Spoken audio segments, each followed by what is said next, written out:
Good day everyone, welcome po muli sa ating pong realization time.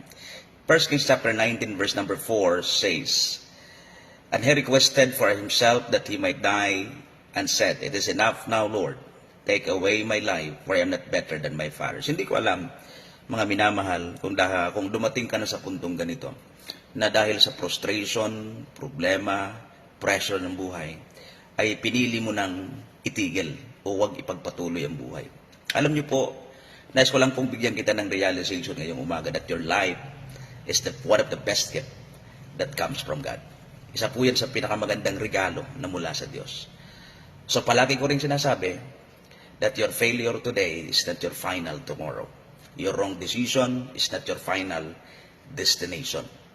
Kapag sa problema mo ikaw sumuko, talo ka. Pero kapag isinuko mo yan sa Diyos, panalo ka. Sabi ng Biblia, a righteous man falleth 7 times, but he rises up again. Nung dumating sa punto rin ni King David, na siya po'y frustrated, na siya po'y may pinagdadaanan yung kanyang mga mahal sa buhay, ay dinlambihag ng kanilang mga kaaway, at isinisisi po sa kanya ng kanyang mga kasamahan ng pangyayari. Alam niyo po, ang encouragement ni King David, sabi po niya sa panulat niya sa 1 Samuel chapter 30 verse 6, David encouraged himself in the Lord. Mga kapatid, kung may pinagdadaanan ka, palakas ka sa Panginoon. God bless po.